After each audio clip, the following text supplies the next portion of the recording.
Welcome to Academy Live with Countess and Yoshinja. Today we're going to do a deep dive into the finer aspects of team building. After this course, we'll be very much on our way to our very first PvP match, coming with Course 5. Now, today's course is information-packed, so let's do a quick rundown of the syllabus. First, we're going to test drive our team in a Practice 2 game, taking notes on performance issues and areas we need to consider improving while doing so.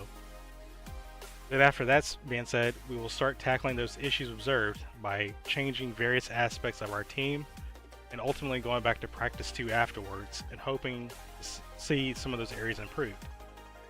Now, if you've watched Course 3, Countess is going to be using the same team she showcased on Practice 1.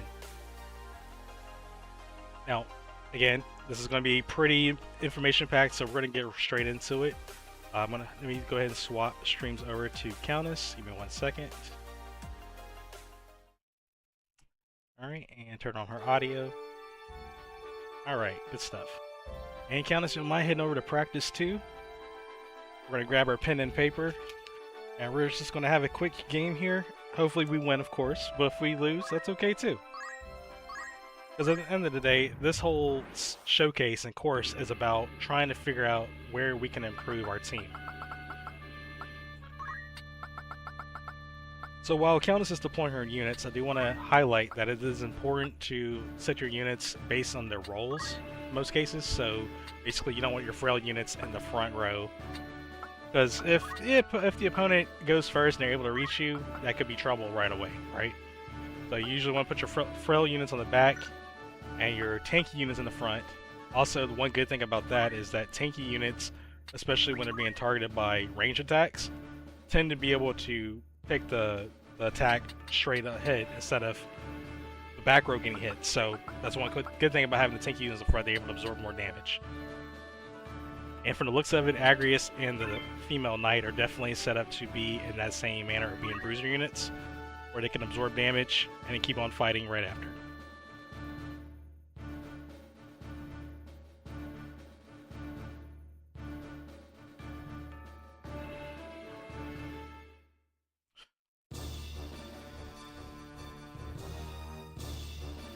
Alright, and while this is loading up here, I just want to highlight that this is the Yugoid. This is the second practice mode map that was added in version 5.3, where you actually have two different practice mode maps. Practice mode maps are designed to test your standard 5v5 teams against another standard 5-team AI group. They're all random enemies that you fight against and stuff like that, depending on how you could go into the map. But it's a really good way to kind of test drive your teams to see where the weaknesses are, where the strengths are, and where you need to improve, which is what we're kind of looking at. So the AI Archer, of course, was the fastest unit out of the bunch, so she got the immediate strike there, but wasn't too bad. Nice little chip damage there with the charged weapon. Countess is going to take advantage of the Thief's Borrowed Time ability, which guarantees haste on themselves, and then conserve the CT, which will allow her to react faster. Well, not react faster, but be able to act again. Just to clarify.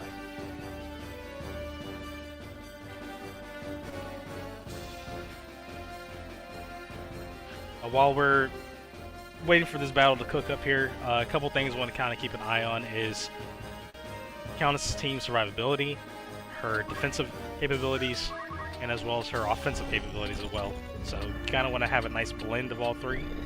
Most cases, unless you're built for something very specific.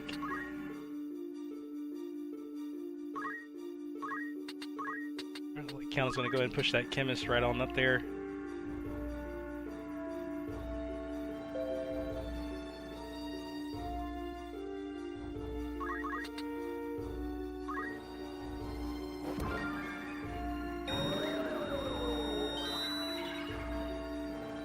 Very nice, very nice.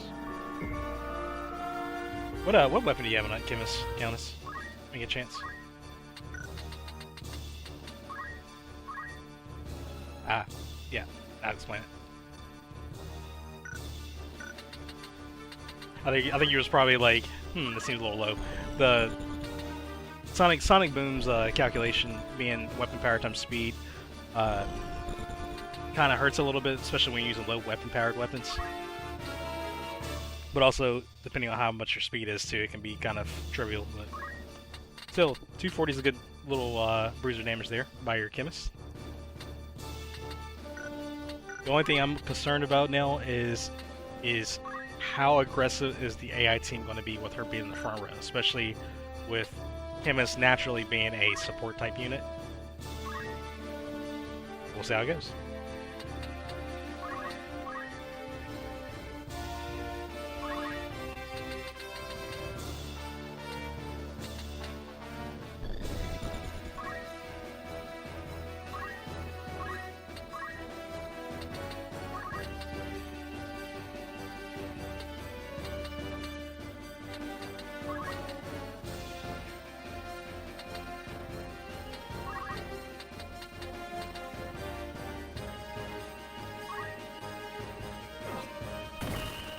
That was a good shear door block there by Rafa.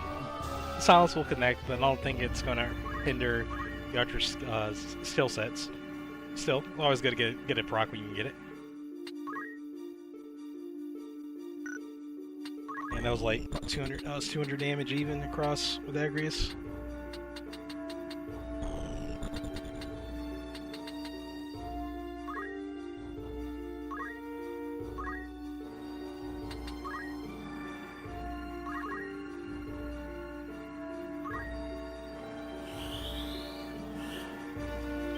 Okay, I respect that. Get a nice little top up there on the knight that took some damage earlier.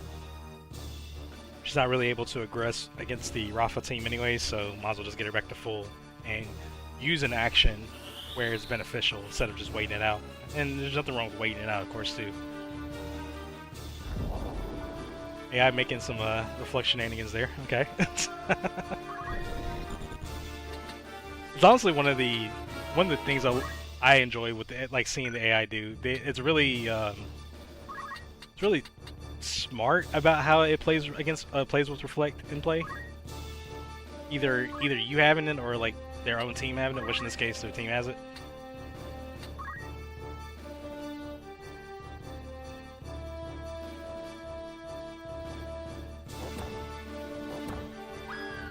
Ooh, that was a solid chunk there.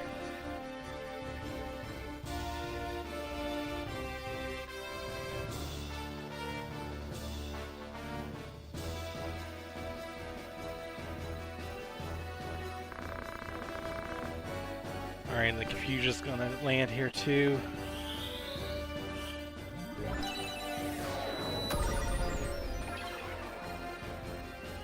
Yeah, I think she was about to get her action as well.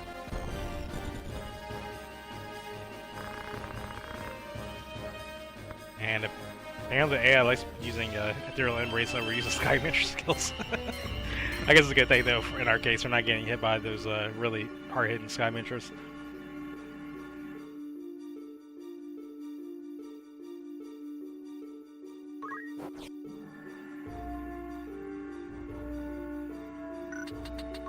Okay, so we're a little bit at a disadvantage right now. We're still okay, but the chemist is out of control currently, and the black mage, of course, is KO'd. But not like any crazy aggression by the AI team yet, so I have plenty of time to respond.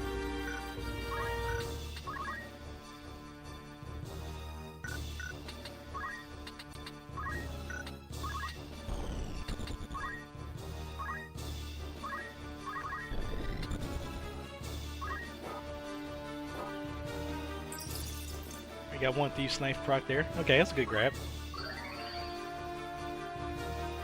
So that auto potion came in clutch too. That saved a good chunk of that total damage done.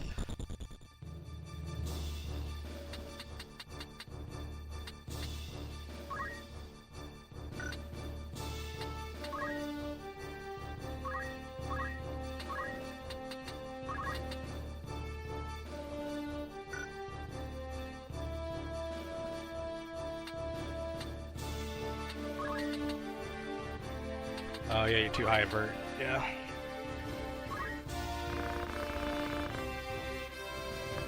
Good pick though, Judgment Blade. Hopefully we get some stops there. I'll kind of keep the team from being like getting left behind.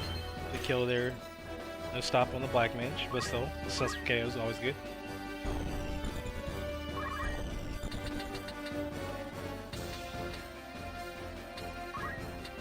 Also, viewers, while you guys are watching, if anyone is taking notes of this gameplay as well and want to provide any feedback with improving the team, by all means, feel free to do so.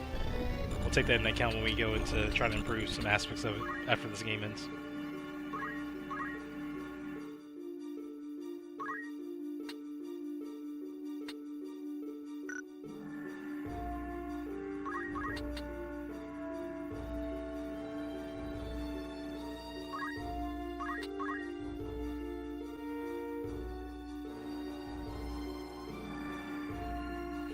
He's gonna try to go for. Nope, thankfully I didn't go for the knight.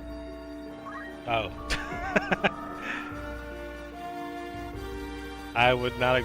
Yeah, I did not expect that.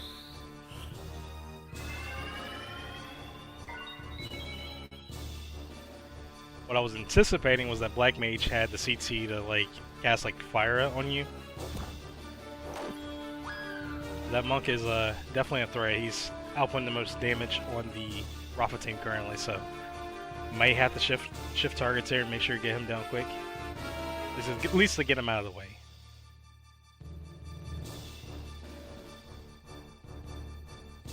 Alright, so we're losing Protect Shell from our gear, so gotta be even extra cautious of incoming damage. Now this flare is already going out, so that's unmitigated damage is going towards Agrius. She should survive, but it's definitely going to be a nice little chunk. Where's the thief? Oh, it's the thief. Okay. For some reason I thought that was Agrius I was getting targeted with that. My bad.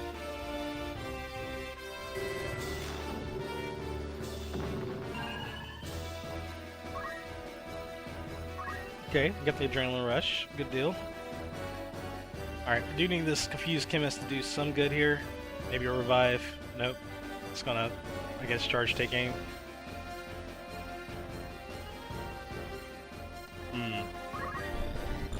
Not in trouble there, Countess.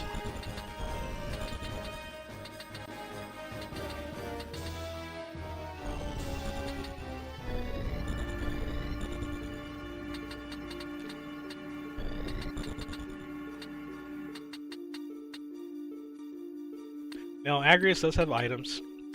She's sadly out of range, though, because you don't have throw items, I'm pretty sure, right? Or do you? Oh, yeah, monkey grip, okay. So, sadly not going to be able to get to any of the allies in turn to be able to do a Phoenix down. But still that offensive power. It's just the only thing we got to be really, really careful of now is the fact that Agrius doesn't have Protect the Shell, because that monk is definitely outputting a lot of damage really quick, and I believe he's able to get behind her next go around. Let you turn, but it's just going to be a matter of evasion. If we get some confused procs, that'd be really good here. Sadly did not. It's 25% per hit.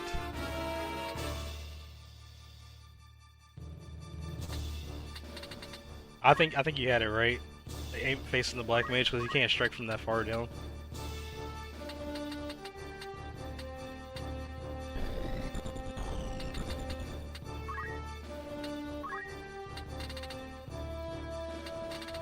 Keep in mind, some of Rafa's team is still mainly the Black Mage and the Monk, which are honestly the two most threatening units I would say currently. Rafa is very much a threat on the table, but she's not using her Sky Mantras normally, where she would.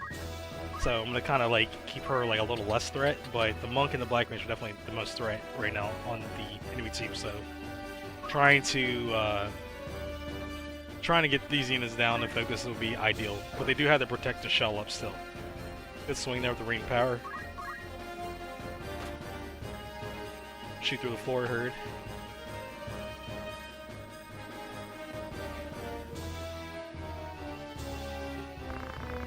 Ooh, turn 1 bio. There's fire. Fire.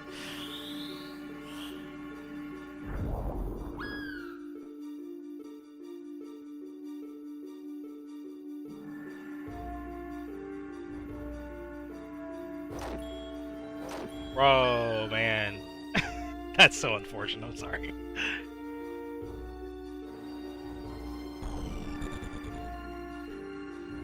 One unit left. It's probably a bust at this point.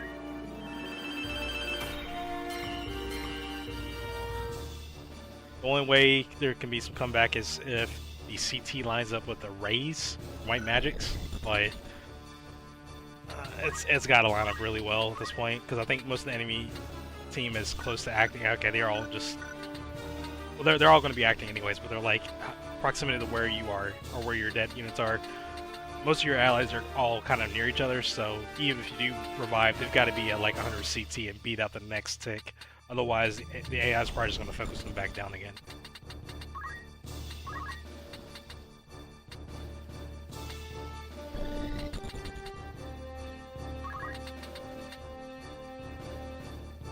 Okay, so the Sage is probably going next from the looks of it. Yeah, 82, 74.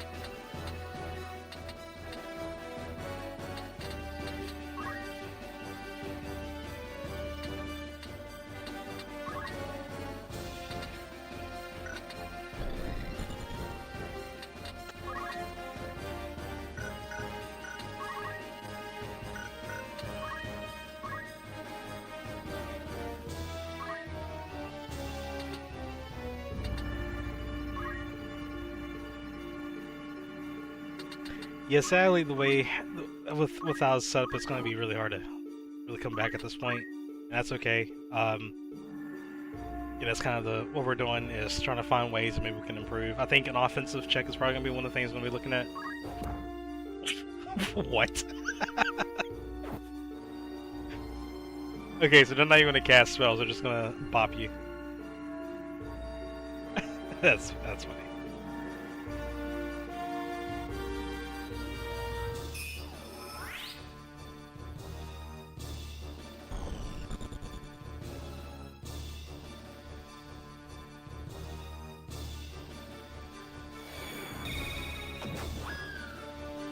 Alright, that will do it for the first test run there.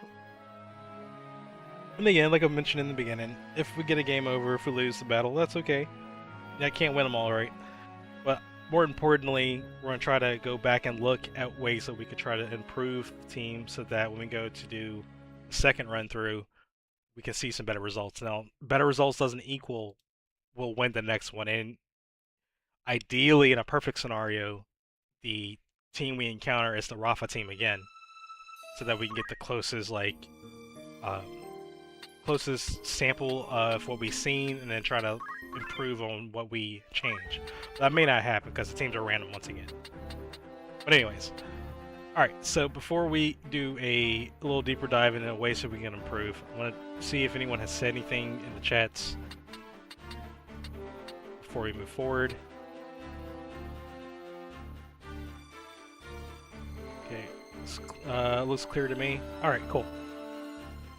Okay, so I want to touch base on a couple things. So let's look at the unique. The first one is it would be Agrius. So she was outputting some decent damage. It was bruiser damage. She was doing an easy 200 with any of her holy swords or basic attacks. She's very, look at the stats and the gear layout, she's very survivable in terms of Grand Armor with Regen, Ribbon giving her status immunity, almost full status immunity coverage, Reverie Shield giving her half all elements, which is really, really important for stuff like Black Magics, for example. Save the Queen also gives her the Protect Shell and the Regen. That Regen is a little redundant, but it's a really good option to get the Protect Shell aspect of it out. And the Bravely Armlet gives her increased bravery, which allows her to Adrenaline Rush more often when she does take damage. So, solid setup. I think she did fine as is. I know that for Countess, and you can correct me if I'm wrong, but I think you were kind of going a little bit more for the tanky style of Agrius, if I'm right? And not necessarily going for like the heavy burst, less survivable. Okay, yeah, she said correct. Alright, cool. All right. So again, I don't think there's any issues with her. I think she's fine as is, and she was able to output damage and survive damage as well, up to the point that Protect Shell fell off. So I think she's fine as is. Making a change.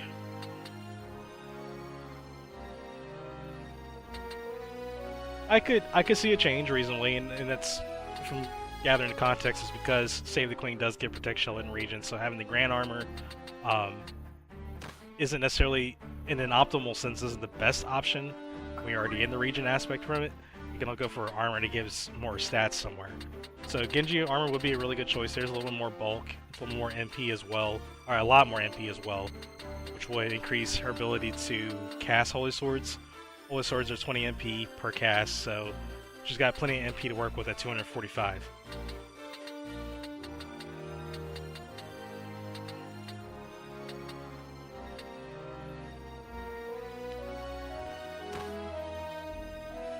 Now, swapping from Bravely Armlet to Hermes Shoes does increase or extend her mobility, so she can get around a little easier and be able to Holy Sword. Keeping in mind that a lot of Holy Sword skills have varying ranges, but with 6 move, she's able to pretty much effectively 11 range with Divine Ruination. And then, of course, that's going to scale back down depending on what abilities that Countess will select. But it does give her the ability to kind of get around wherever she needs to and strike from a distance and be able to target someone when she needs to. Now, of course, having high MP does give a warrant for Mana Shield, though I don't think you necessarily need to go that route. But it's definitely there because you do have the MP. Now, Auto Push is a really good option too. A solid 150 every proc is very much an easy means to sustain damage. So, I like it. I like those changes. Let's look at Chemist. Yeah, you read my mind. Awesome. So I know you turn 1, you kind of like put her out there further. Was that you were trying to do a Sonic Boom? Was that right? Yeah. Okay. I don't think there was any problem with that play. I think the only issue that I noticed was because you did move a support unit that far out, that she was already kind of like in the enemy stack by the time they started acting. They were able to get to her. Now they didn't interact with her as often as I suspected they would, but when you're going up against a player, they might more so because, oh, you know, I can get to this unit quicker because obviously she's more mid-map, and with it being a chemist, even more so, I can probably pick her off faster, and that's a real vital unit that you lose sooner because of that. But with that being said, I don't think there was any real issue with the build that you're running. You're running a equip heavy armor, or equip all with heavy armor spec here with Close Helm and Patrol. Patrol giving Protect Shell, Close Helm giving an extra move. The Ra's al Ghethii has increased critical chance on attacks. Well, other than that, if you're not attacking with the Ra's al Ghethii, I could see swapping out to either the Full Halt, or if you plan to play up close like that, going Stone Shooter. If you want to maintain running a gun, I can see one of those changes happening.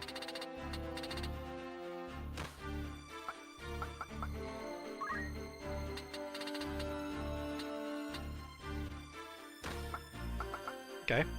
Alright, so often the Full Halt out, so basically it just means there's a little extra weapon power there, which will help with like Sonic Boom, going up against float units. Sonic Boom does double damage against floaters. And then also the extra weapon power means that like basic attacks or take aim does more damage as well. I can see that being a real good change there. You did replace Hermes Shoes with Bravely Armlet. So what's your reaction? Speaking of which, auto pushing. All right. So try and true autopilot, because autopilot heals you for 50 more on the chemist. So instead of getting 150, you get 200. And Bravely Armlet increase your brave every turn. You're at 13 speed, so you should get at least two to 3 unit actions with Strudel. So that should put her anywhere between 70 to 90 bravery by the time. In most cases, by the time she's dead, is really what I'm figuring, but kind of just weighing in on the effectiveness of that setup. And I think that's fine, as is. Aim's a real good option too with running that 8-range gun, because you get a lot of options with like break aim, aim vitals, or even Basal Toxico, being able to kind of status enemies from afar so that you can kind of pick and choose who you want to prioritize later. I think that change will work pretty well with Strudel, and maybe may not be necessarily a bad thing to maybe not aggress with her as hard early game, but I get why you did that. So just nitpicking on that one specifically. All right, who we got next? Pi. Pi is a knight, right? Yes. Okay, so I think Pi did fine as is. Setup and all, she was playing a basically a back range healer at this point, playing the support role and focusing on doing cures, Asunas, things like that. Didn't see a whole lot of. It's kind of hard to. I don't want to say we didn't see a whole lot of play at her because she did use some decent plays. The only issue that I think I would call out is that, and it's probably just because how the game swung, was that by the time she got left out, there wasn't really a lot of options for her to do because of this spec being built for mostly support. So Arts of War has some decent options in like Mowdown. St. Cross is pretty decent because especially because you have the Tyna Rouge as well, which boosts Holy as well. But the only problem is that with her being soloed, it's kind of like you don't have a lot of things you can do left with her, and you're kind of just fighting for your life to kind of see how far you can go before this ends. So, but I don't think the build itself, there was any issues with the build itself, personally. So I don't think there's anything that really needs to be changed with her. Maybe just run it back and see if we really need to make any changes, but I think the setup was fine as is. The Sage Robe's a really good addition for countering incoming faith-based magics, because most magics are elemental, not all of them of course, but did see a lot of like the Confusia and the Flare Jug went off too, and that's non-elemental, so Sage Robe won't counter against that. The only issue that Pi will run into, I would wager, is mostly getting in range of enemy magics or enemy casters that can hit her with really hard-hitting magics because she has faith status with Durandal. But that's going to be a positioning play more so for Countess than anything else. So if you see a caster, you don't necessarily want to put Pi like too up close where they can interact with her quickly, because that could be trouble too. Ideally, the magic counter kicks in for that, but that's all kind of going to be Brave dependent, so that may or may not happen. In a perfect world, it does happen, of course. But I think the build's fine as is. Do you want to make any changes there, Countess?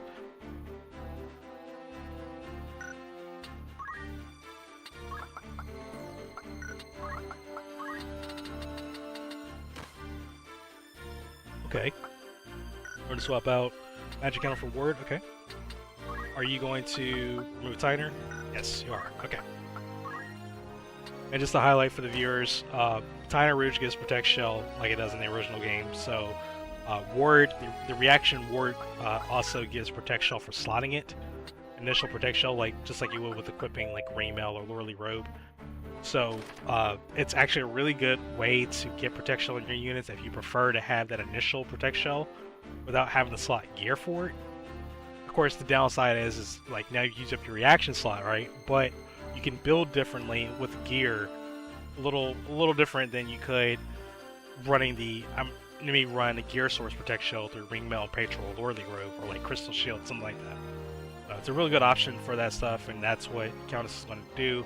Just changing out Magic Counter for Ward and replacing Tyna Rouge for Hermes Shoes, which will give her a little extra speed and of course extra move, which in turn will allow her to play her support role a little better in terms of mobility. So I like that change too. Pretty good stuff. Going back to Agrius.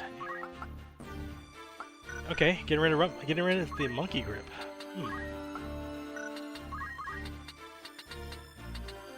Okay, I'm curious as to what are you aiming for there?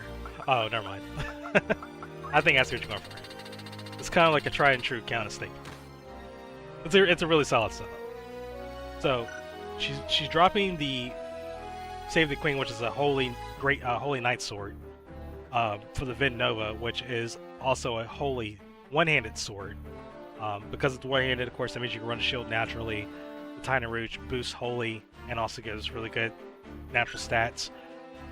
One good thing about doing this is that you gain the support slot back because you're no longer going with Monkey Grip, which means you can go a little more offensive or whatever you want to do.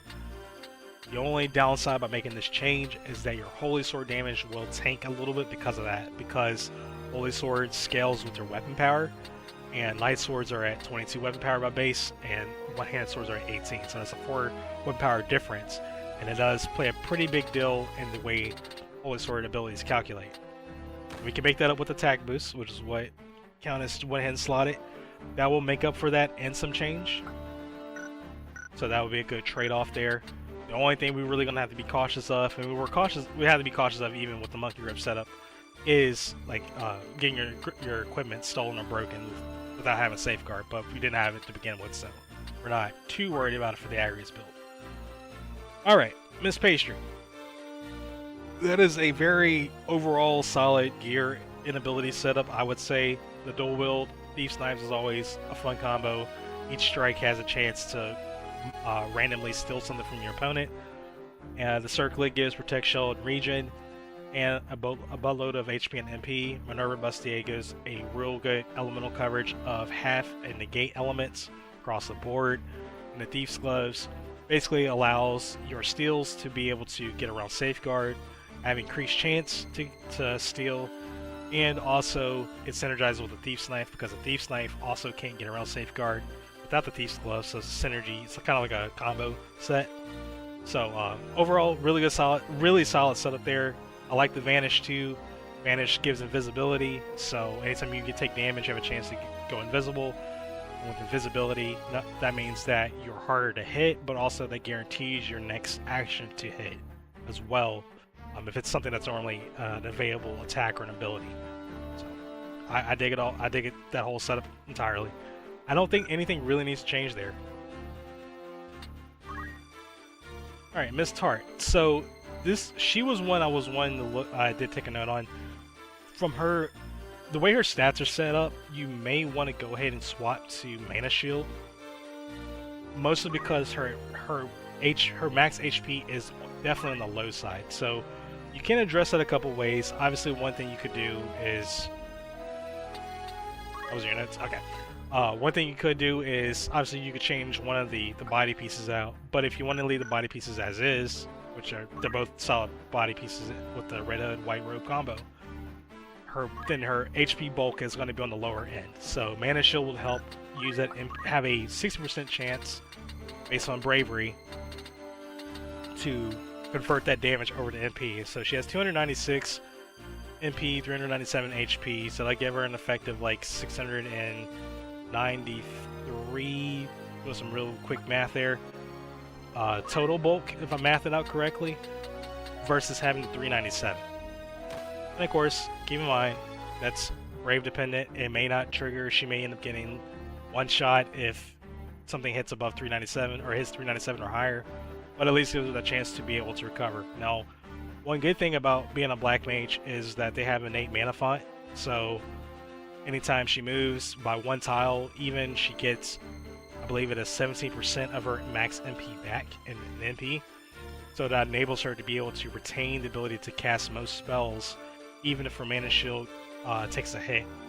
So that really allows her to stay in the offensive capability while remaining fairly defensive with Mana Shield's additional bulk, where she can still use that Arcane Strength and get more empowered spell casting, or even empowered Geomancy. So I do think that's a really good trade there. What's her accessory, if you don't mind? Pearl. Okay. Pearl's probably fine as is. Yeah.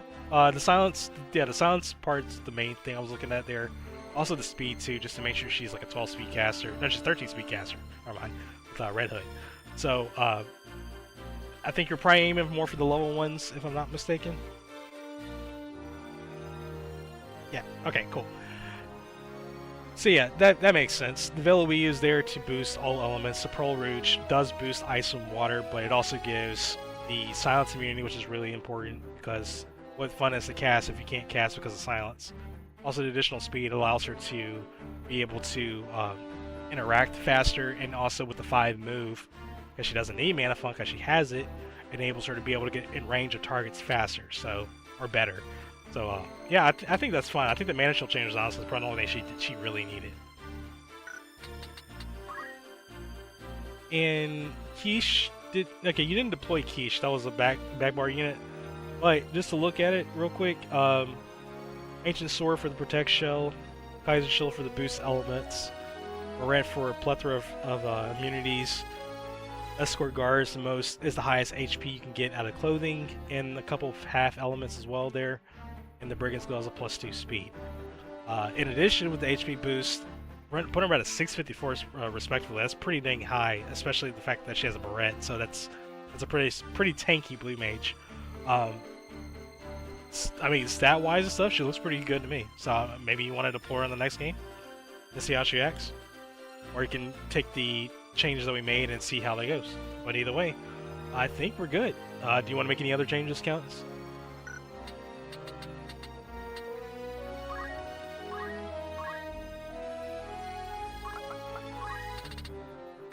Also, just respond to YouTube. Thank you, Charles, for joining the stream. Hope you're learning a little something new here with tactics. We are we're doing this instruction through the Tactics League PvP patch, which is a mod for mostly focusing on tactics multiplayer. Alright, back to the stream. Thinking about Shiradori. Okay. Nothing wrong with Shiradori. Counters a lot of stuff. It's really good against a lot of different things. You trade off for auto potion, so you're potentially reducing survivability because auto potion works on anything, whereas Shiradori works on very specific, unavailable physical abilities, which is a change from the vanilla, or from the original game. But that does mean that there's a chance that she can outright dodge attacks if it's physical, so that'd be really good too. Yeah, let's see. And as always, make sure you guys, anytime you make any team changes, make sure you're saving the game, that slot later. Make sure you're not saving in like slot 3 or any of the initial 3 slots, because those are template slots. So that way, if you want to make a new team, you can go right back to it and reload those saves at slot 3 or whatnot. All right. Anyways, let's check it out. Let's see what happens.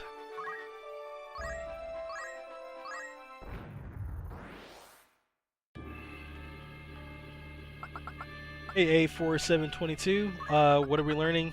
We are learning... Okay, so that's a good question. So if you're just coming in a little late, the focus of this course is to test drive our team on the practice mode maps, which are just maps designed for basically for testing stuff offline.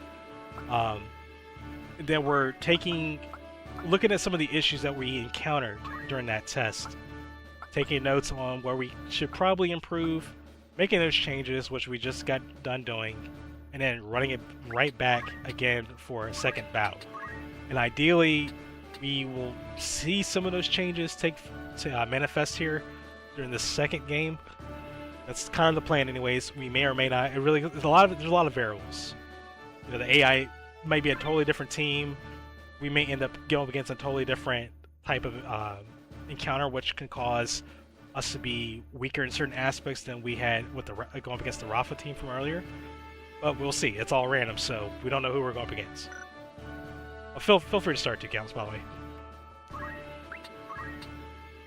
But yeah, we're basically just trying to find out ways to improve our team, so that way we can get this team ready for its first live PvP game here. Not tonight, but in the next course. And this is just kind of the process that we tend to go through in the game 5 times. This is kind of the process that we go through when we're making a new team, trying to figure out where its weaknesses are, leveraging practice mode to kind of figure that stuff out. I will say it's not the best thing to do always, because ultimately the best way to figure it out is to play against another player. But this is a real good way to do so without having to try to find someone online, or trying to figure certain things out. It's a good early start to do that, just through practice mode. Okay, so we did get a different enemy team this time. This is the Lita team. So we're going to see totally different mechanics that this team should use compared to what we've seen in the first game. But ultimately, our focus is to see our improvements in live action.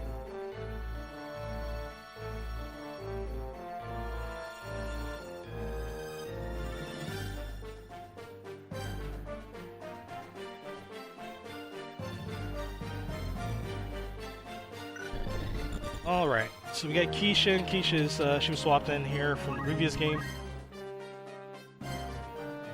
Always a good idea to take a look at what the enemy is running ahead of time. Really important stuff to kind of gauge at like elemental mitigation. So for example, the escort guard here does have wind, earth, and water. So, you know, those, if you try to use those type of elemental attacks, it won't be as effective on that unit, for example. This Orator is definitely a threat to keep in mind. That's because of the combination of the boost from the Japamala, and also that he's running a magic gun, and he also has Luminous Robes, which gives faith status in the mod. So, I would say that the Orator and the Leader are definitely main threats right now, especially with them being near the group stack.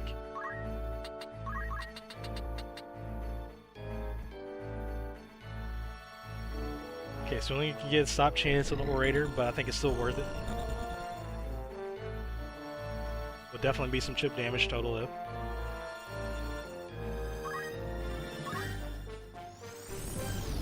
Alright, 19% stop. Nope.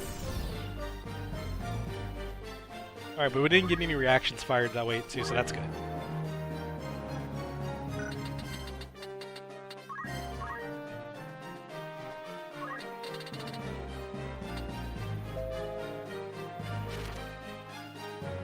Deal counts is checking the help menus on those items, so it's always a good idea if you're not sure what something does, hit the select button and double check.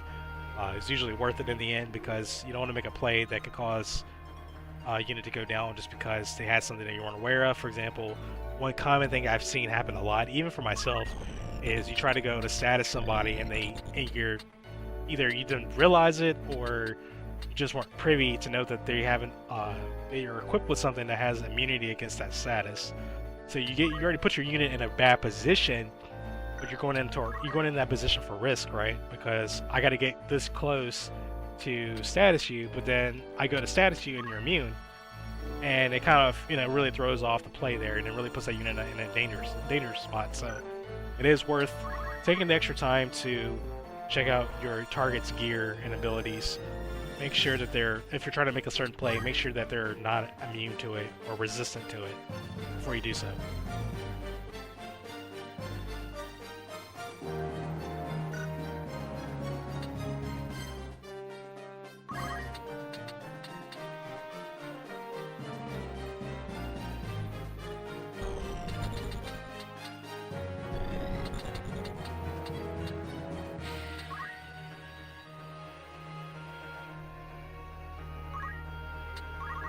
Okay, shift the chemist out the stack. Interesting play there. Looks like the AI wants to interact with that chemist. Hopefully the stone does not go off. Alright, good deal. Do we get an auto potion? Awesome. Alright, so in that trade-off, thankfully no status. We take damage, but we completely remove the damage thanks to auto potion and the chemist extra 50 in healing there. So ultimately, it was a net gain for us because the enemy made a play that put that Geomancer closer, but also they failed in the status roll, and we ultimately took no damage. So I would even argue the Geomancer is definitely a unit we could interact with sooner than later because she's up close. But depends if Countess thinks that she's less of a threat or not. She may not be that bad of a threat. I will say that for Geomancy though, because it is a it's a 1 AoE 5 range skill, it's usually wise to not keep your units clumped up once you see it because of the fact that it does hit multiple targets at once. So you want to try to keep at least a space of 2 between your units so that way it can't hit everybody or hit a multitude of units when they get the chance to go again. So like a safe spot like where Countess is pointing out right now is a safe spot for Geomancy. Especially if she moves the Black Mage later in the night.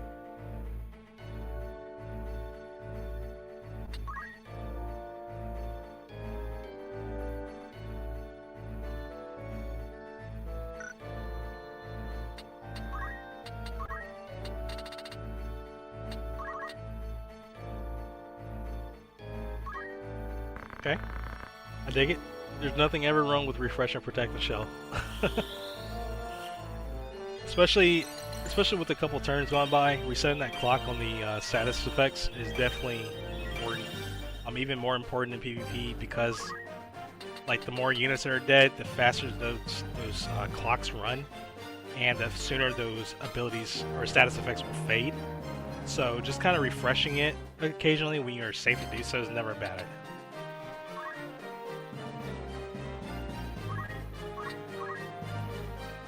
Alright, let's see what happens. This white mage, if I'm not mistaken, is like an Iaido spec white mage, so he may not do a whole lot yet because he's the one to get in range. But he hits pretty decently with it too, so we gotta be kind of keep him as a lower level threat. Definitely not one to scoff at.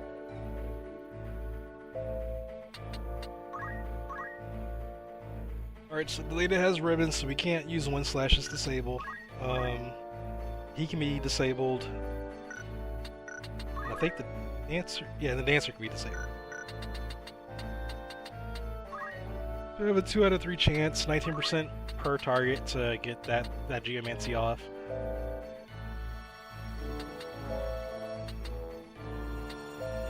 Now, is it worth pushing the Black Mage up there? Because keep in mind, the Orator will go soon, and with him being Faith, now you're not Faith, but with him being Faith, that shot's going to hit pretty freaking hard. Now, it's going to hit regardless.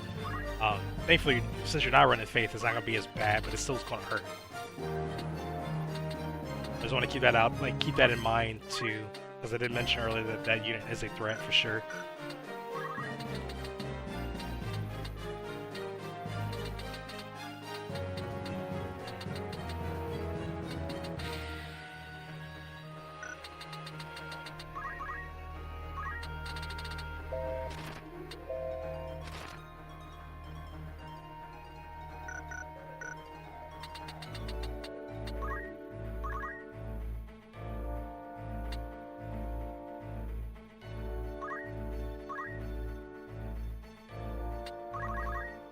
Alright, we gotta move up one and conserve CT. Alright, let's see who Delita goes for. Alright, Delita does not like the Black Mage. Alright, thankfully no Doom there. That was 142 HP bulk, so hopefully Mana Shield will absorb the next hit. We get a auto pot. We get an auto pot, good deal. That's most of that recovered.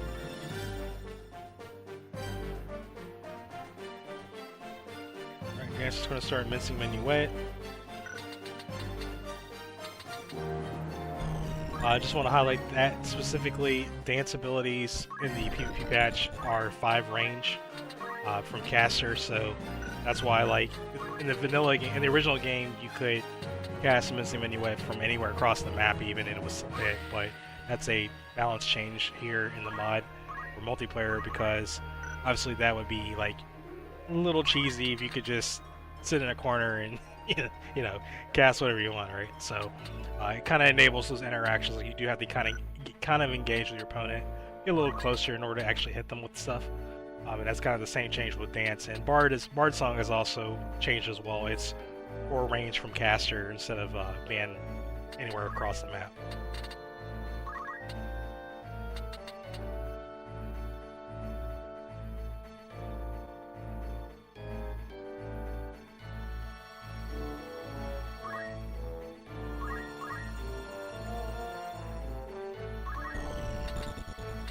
Charge up a take aim shot, okay.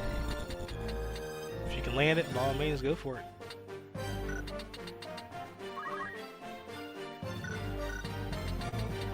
It looks like Countess is trying to go for the kill there. I'm not sure, but it seems like it.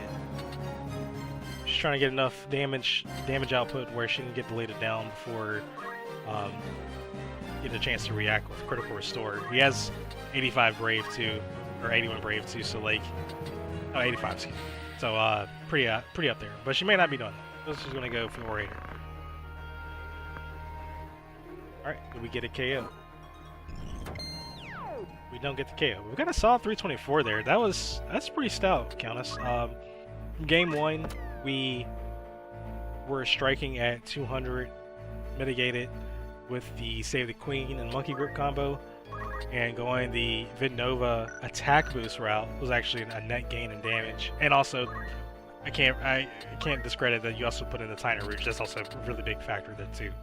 So we jumped up 100 or so points of damage just making those swaps. And she still remains fairly tanky too on top of that, so I definitely like the setup.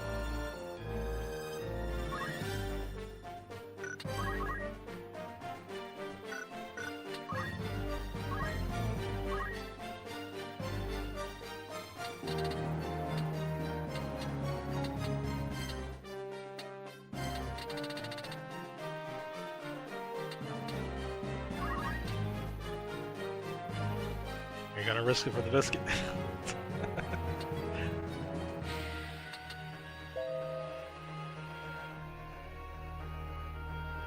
Countess might be trying to avoid triggering the Nature's Wrath, but maybe she's just looking at her options.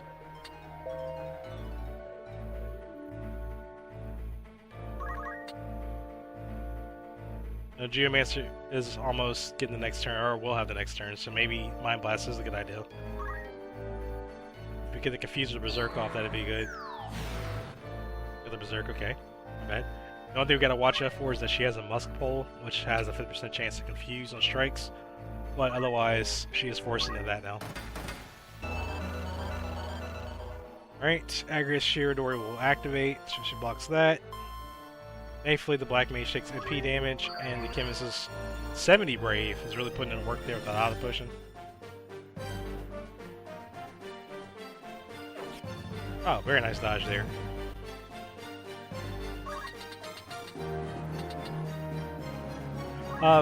Speaking of Auto Potion, while you're taking a turn up, I do want to highlight that in the mod, especially in PvP, both players have a limited amount of Auto Potions they have, so it's not something you can just run on everybody and call it a day. It's a very solid reaction by all means, but it's not something that you really want to be like running on everybody because you can only have 10 Auto Potions in stock. So the more you run it, obviously the faster you'll burn through those Auto Potions, and then once you run out, you run out. That is a change that was made with the mod as well, so it doesn't... I think in the original game, it would just go with the cheapest potion possible, and then it would go the next step up every time. That was a change that it only uses a very specific Auto Potion item now, and then once you run out in the inventory, then you can't use it anymore. You literally can't react with it anymore, so... It's good, but definitely has its weaknesses. Ooh, that seems like a real solid play there. You get it without getting messed with.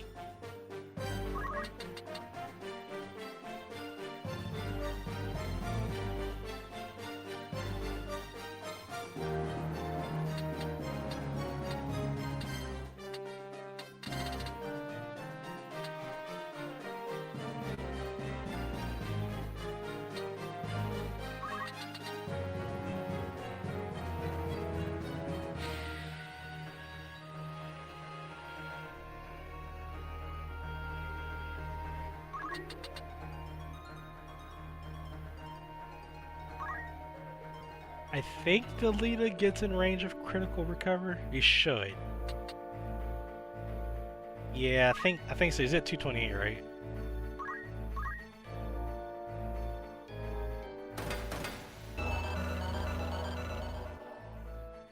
Or excuse me, critical restore. Like, yeah, same thing.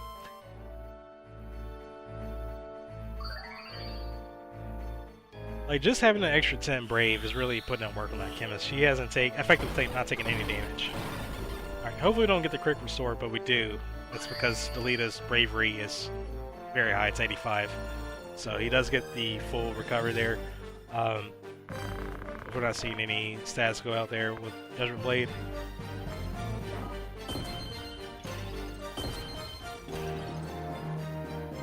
And another Auto Potion. Alright, so that's what, number 4, I think? Number 4 or 5. Like 5 or 6 left.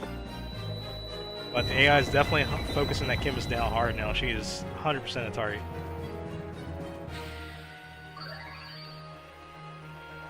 So just this right here like showcases how good Bravely Armelin is. Even just getting a couple plus 10 bravery, just being able to have a higher chance of reacting. She's at 80 brave, excuse me, because I forgot she whether I turn earlier. So an 80% chance is very, very noticeable. I mean, she's reacting every time. Still a little window that she cannot, but it's pretty safe to say she'll always trigger her auto potion when she can. But she is also running out of auto potions, so keep that in mind too.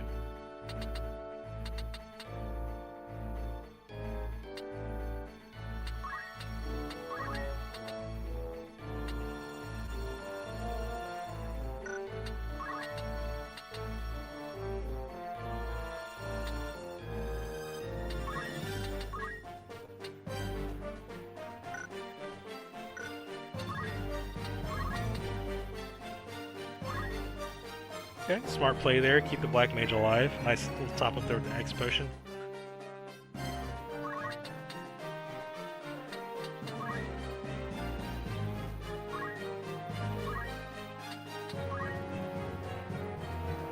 Alright, at 90 brave. Okay, Agrius catches that with Shiradori. Dang, Countess, okay. You proved me wrong on that one. Swapping out of auto potion. Definitely seeing it being put into work. Nice word proc, C2 boost 2. Okay. Not too shabby. And the auto potion, naturally. I'd like to say you got like 3 left. I think that was the 7th one.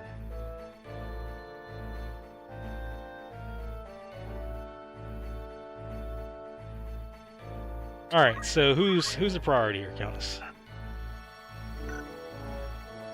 I would argue the orator still is. I don't think the dancer is doing decent shit, but I don't think we're mostly just kind of staving it off. Gotta be kind of cautious with the black mage. Black mage is probably close to dying, but I'd say the orator's probably okay. Okay, only the MP burned off. That's okay. That's good. Got a few more turns for Protect Shell falls off, I think, safely.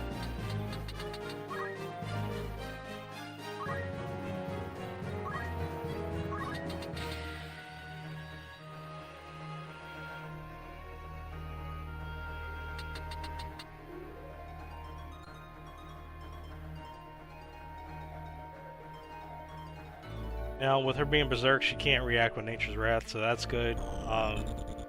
Blue mages have the innate status boost, which basically makes that 19% a 25% or 27% chance. So maybe we can see that get put into work here. Didn't get the 27 roll there, but still nice little chip damage on the Geomancer. Okay, white mage is coming in with the Ido. Thankfully no curse on the Agrius. Alright, the Agrius is looking kind of damaged up there, but she's still kicking. And we're now looking at unmitigated damage because neither of these units have Protect, so we went from, was like, what, 234 to 486 or something like that, so that's why it's very important to have Protect and Protect the Shell up. Or at the very least, you could run one of like Defense Boost or Arcane Defense. Those actually are all the same percentage, all 33% damage reduction. Now the good thing about Defense Boost or Arcane Defense is they never fall off, so those are always permanent on you. That's also what makes jobs like Mystic, which has innate Defense Boost, or even White Mage, which has innate Arcane Defense, really good too, because they have that extra damage mitigation.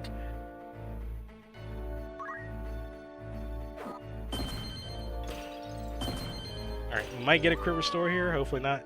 We do. Alright, so delete is definitely... So we're going to have to chunk them down like a little less up front and then finish them off right after. I don't personally see him being that big of a threat at this point. I do think he'll probably go for Agrius and the Chemist with Divine Ruination just because they are lined up. Keep that in mind. But other than that, the White Mage honestly might be a bigger problem here soon, because he's going to be very much able to get multiple Eido on his next turn.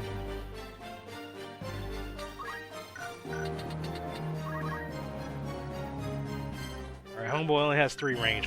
Can you do a move range check on him real quick? Let's see how far out he can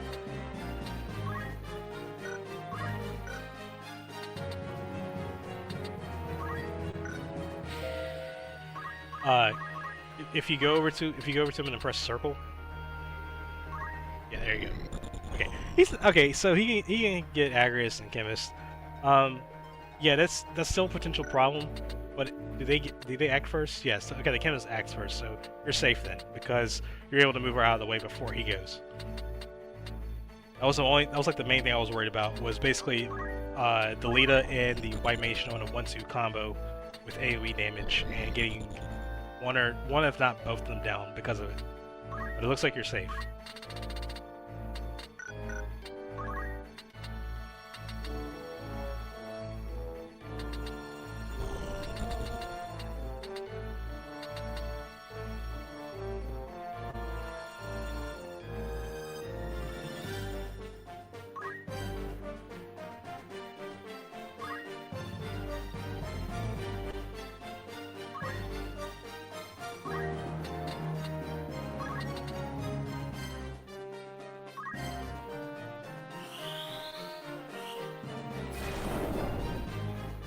That's Curse landing there, so Curse is a new status effect in the mod. It reduces your damage done by 33%.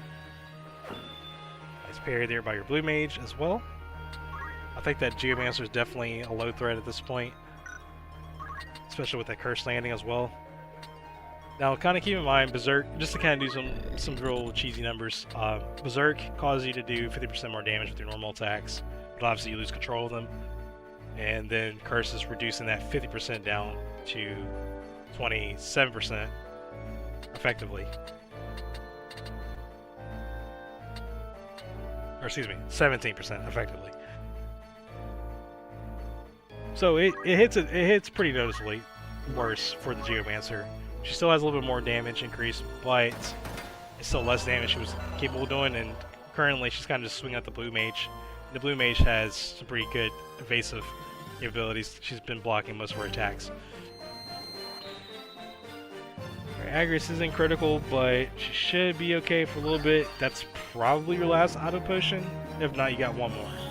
But you did do the follow-up Karaja. I love that. Solid 360 on their generics. 378 on Agrius just because she has a little bit higher faith stat. The AIs want to get that Orator up real quick. Alright. And we still have a pretty long game here. So right away, just making the few changes. Survivability is definitely much higher this game.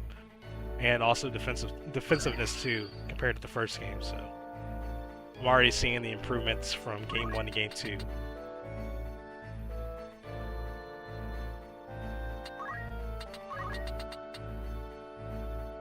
Oh, just shy of 2.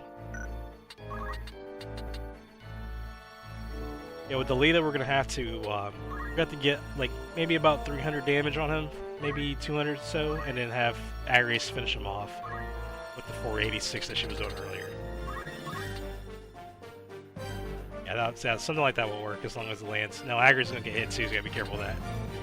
I think if you change the targeting of Tri-Breath, you actually might be able to not hit her.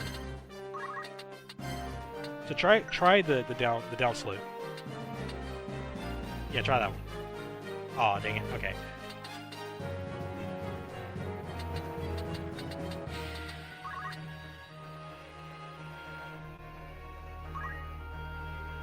That will work as well. The Orator is definitely a threat. So it's good to see him go down. The AI may prioritize revive him again, which will keep Delita off of us. Then we can focus on getting him dead.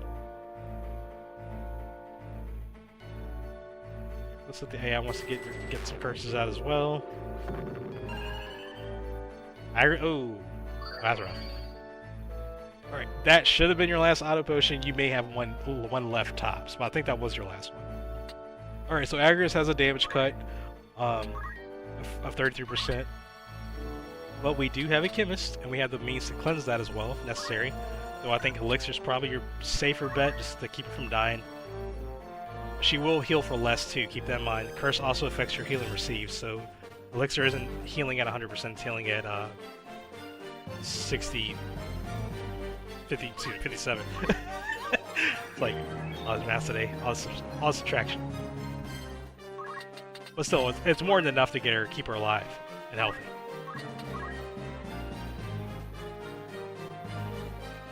Alright, our Protect Shell's finally falling off.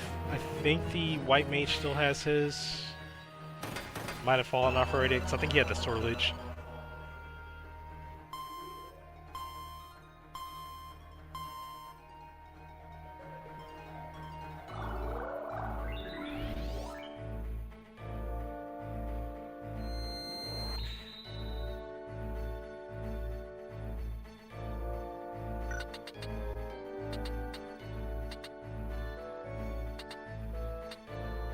May not be a bad idea to go for a Divine Ruination there.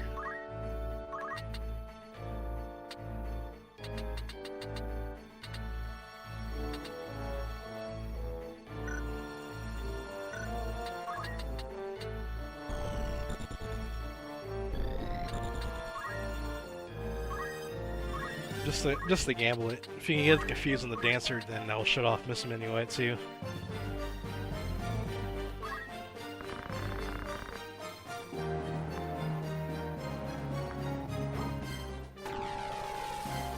Oh! Oh! That's what I'm talking about. Double confuse. Alright, that really... I would say almost pretty much just seals the game for us in favor. Mostly because then we don't have to worry about mincing hitting the group. Yeah, there's chances that the White Mage can still do Ido, but it can do anything with confuse at that point. Same goes for the Dancer, but chances are we're looking a lot safer.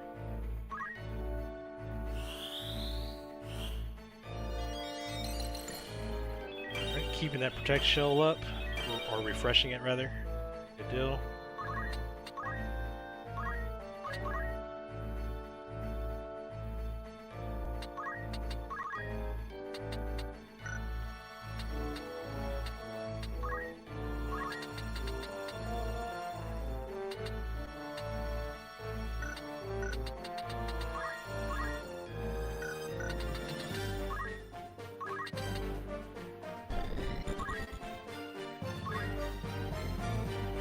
Are you going for the Dancer?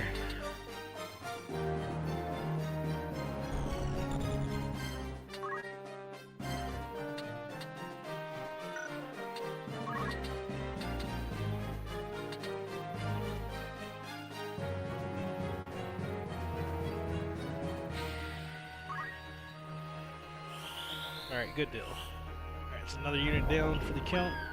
We just gotta worry about, mostly worry about the lead, I think, at this point.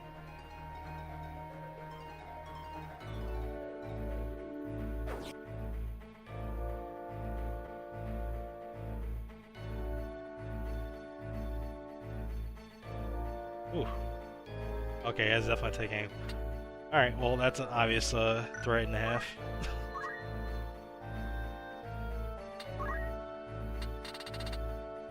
There's not a lot I don't think you can do to stop that. You get okay, you go beforehand. Oh, even better then. Hey, really? Huh. Okay, yeah, you do. Hey, I'd making some silly plays there. Wait, no you don't. Wait, what was it? Oh, never mind. I see. It was targeting the chemist because she's getting hit with it.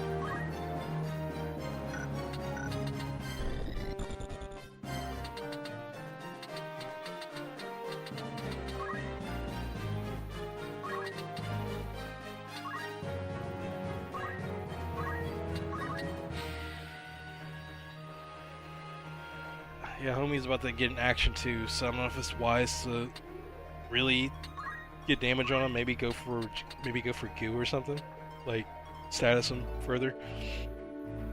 Unless you want to play it safe.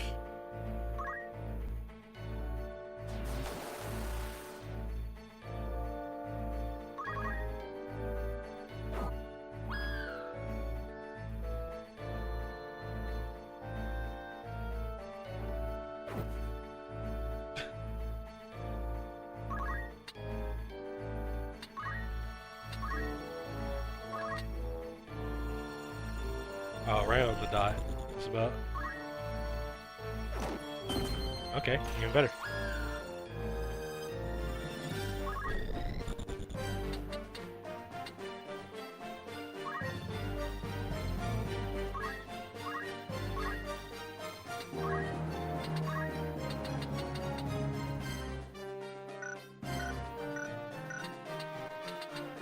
Yeah, delete at this point is really the only real threat we have facing our team. Just again, we have to be mindful because of the critical restore and having high brave. That chances are, if we do too much at once, it will probably cause them to just go back to full. So we kind of have to do like 2 separate chunks of damage would be ideal, I think.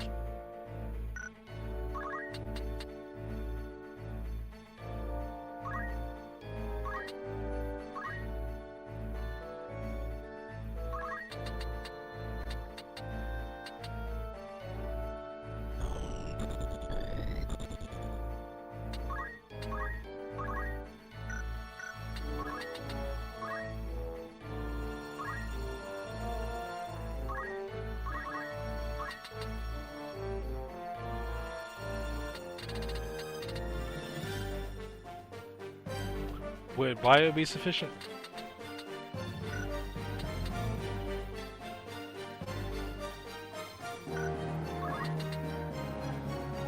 Oh. Just a little shy of HP, okay.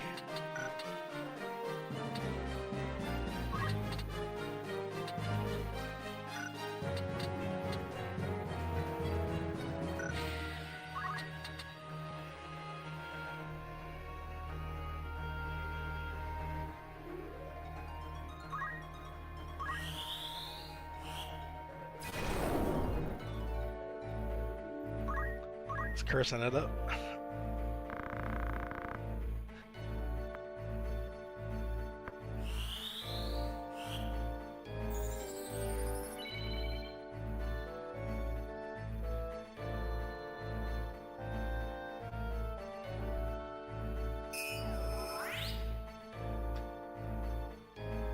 Okay, that yeah, that kind of puts us in a good spot there regardless, because now we have a lot of AoE potential.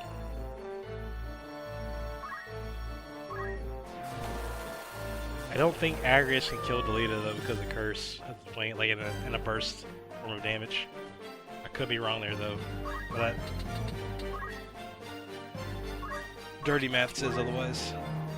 It was like 486 earlier. Let's see. It's minus 160. Yeah, like looking at 326 on your Holy Swords roughly.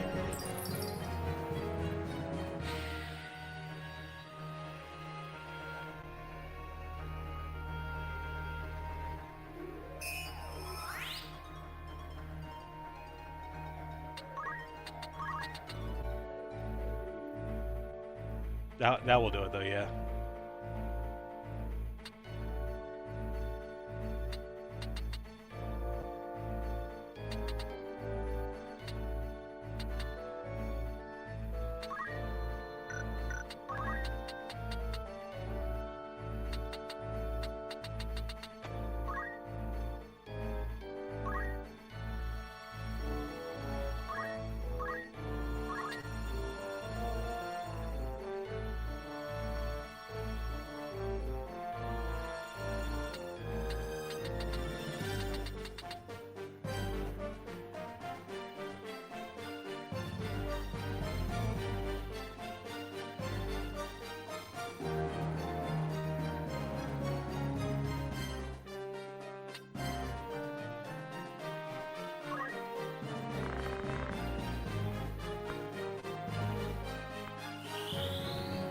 Alright, so Fire is going to definitely nuke the Orator because of his Faith status with Luminous Robe, so that was GG for him.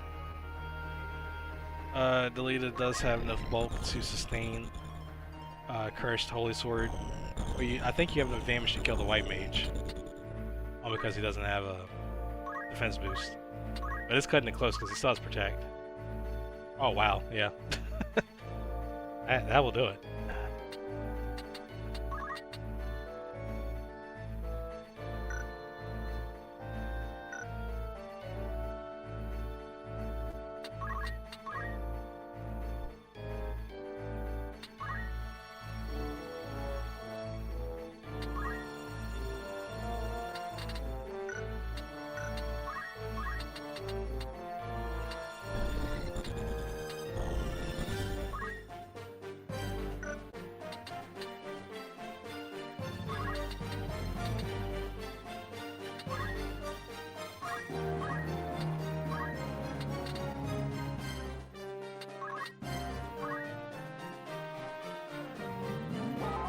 Okay, go for the war cry. Make sure you get the protect off.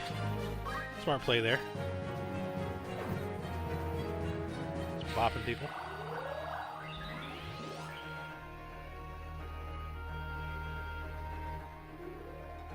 Alright, now that he's fully, no longer, well, I can't say fully, he still has arcane defense, but he doesn't have protect, or he doesn't have defense boost. So he's definitely a lot more open to physical attacks now. But Geomancy is still magic damage, so that's going to mitigate pretty heavily with the arcane defense innate.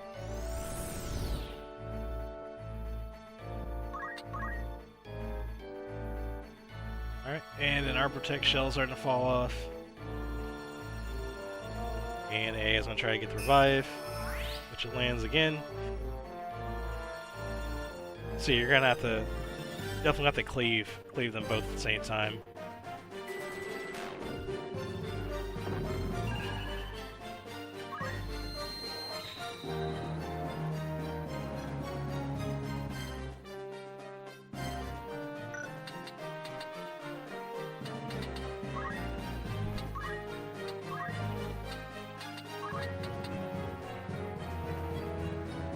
Yep. Now we got enough damage to be able to do it.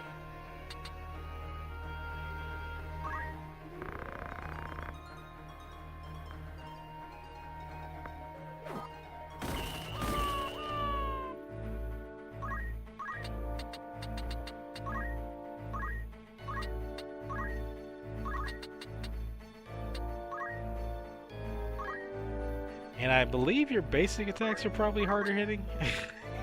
Yeah. Oh, only because they're it's physical damage.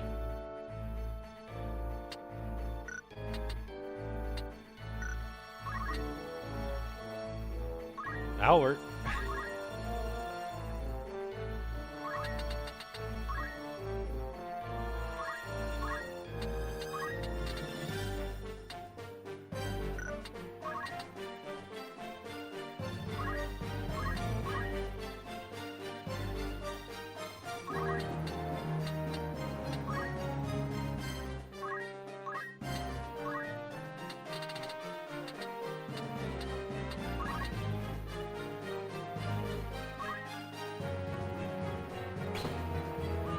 There we go. That's a way to finish it off. Get the status boost then. Alright, GG.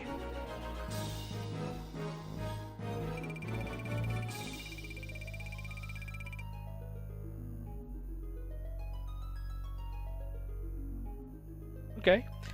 Well, with that being said, I definitely seen an improvement with the team this go around versus the first game. Just a couple, most of it was gear changes, like kind of a little bit of moving things around. Some of it was also sliding a couple abilities here and there. But ultimately, positive changes there between the first game and the second game. Albeit, keep in mind that it wasn't the exact same enemy team from the first game, but the deleted team was still pretty offensive in capabilities, so we managed to survive, take a lot of damage. We managed to recover a lot of damage, so our survivability was much higher this game too. We had a lot of defensive capability with just being able to like evade attacks through shields, through blind, or not. It wasn't really blind, but like having berserk, forcing them to attack. And then of course we had the evasion there, so that a lot of those attacks missed because of berserk.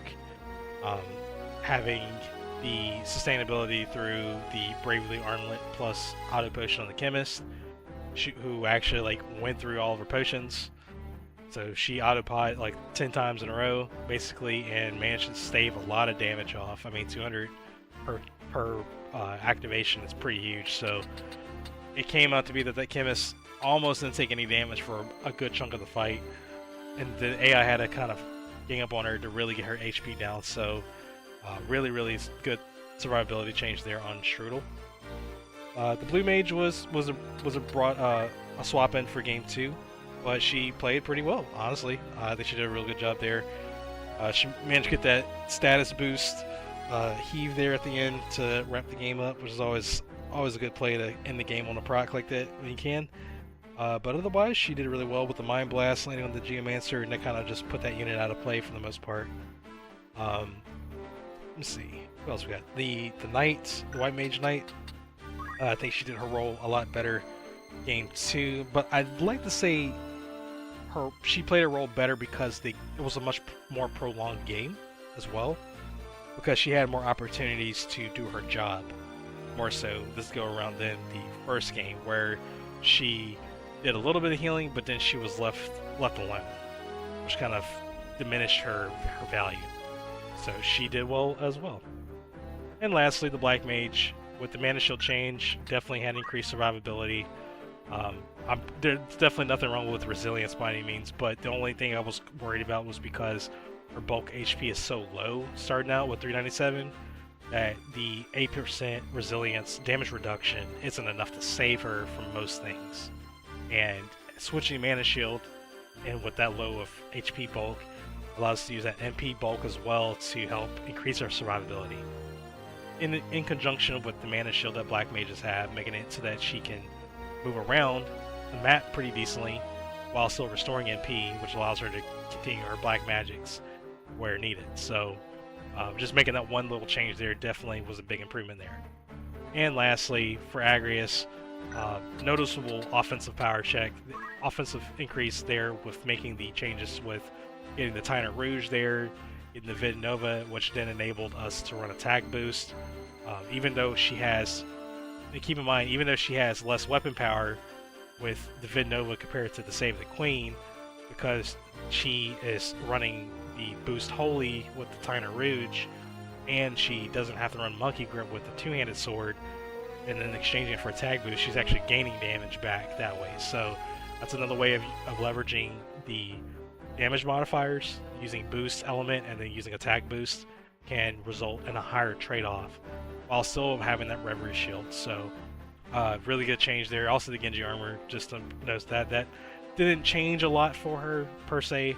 It did give her the MP though. We weren't using the MP outside of Holy Sword, but it was better to have that swapped out than, or swapped in, than to have Grand Armor, which was giving a redundant status earlier with Save the Queen. So you could argue that with this setup you can actually go back to Grand Armor now if you're running the Vid Nova, because you don't have Regen anymore, and Regen is really good on Agrius because she has a lot of HP as a just in general. But even if you don't change that, like the Genji armor is really good with just having an extra overall total bulk that you get between your HP and MP, and it allows you to run Mana Shield if you want to go that route. But Shira Hadori was working really well, catching those mincing minuets like left and right. So really good change there. Her offensive power went up while her like defensive power stayed the same ultimately, I would say. So definitely like that. Definitely like that Agrius. For anyone that likes Agrius setups, this is a really good one. I've seen Countess run this plenty of times. I've seen a few people, other people run this setup pretty similar. It's a really good solid. It's a really solid setup. It gives you a lot of coverage, and using that natural bulk that she has as a Holy Knight as well. So really good stuff. But yeah, I think we did a really good job making the changes from the first fight to the second fight. I could really see this team that we just used for game 2 being melee ready to go up against another player. So I think that's something we'll look at trying to get situated for course 5, is getting our first melee, showcasing how that whole thing works between using the Discord to reach out to someone, to using PPSSPP's ad hoc server relay feature, which allows us to connect to people online really fast and really easy, and then see how this team reacts from going against the AI to a human player, which is a totally different field, because now obviously, you know, AI plays decently, but it can make some silly plays, and people can make silly plays too, but there's a lot more possibilities going up against another player than there is that the AI normally could do. So I'm really curious to see how this team translates to that. Yeah. Real quick before we conclude this evening, I just want to double check and make sure there isn't any messages or comments left on either Discord or YouTube. Thank you all for bearing with us. It was a little longer stream tonight. Again, it was kind of intended, like we knew that we were going to be doing 2 different games, so those games can take a while just to go through. But we also wanted to showcase that that's kind of the thought process that a lot of people go through when they are team building and trying to improve their team, that you should, test drive it in practice mode, and then make some notes, figure out some areas that you were having problems with, and try to adjust those things, and then test drive it again right after to see if those improvements are coming to fruition. And I definitely could say that that was the case for this team that Countess brought in for sure. All right, Charles, thanks for hanging out with us. Appreciate you, and we'll see you on the next time as well. And for those on Discord, thank you guys for hanging out with us as well. I think that was going to wrap it up for this evening. Countess, you got anything? Are you good for this evening? We're good? All right. Sounds good. All right, guys. Y'all have a good one. Be well, be safe, and we will catch you on the next Academy Live. Take care.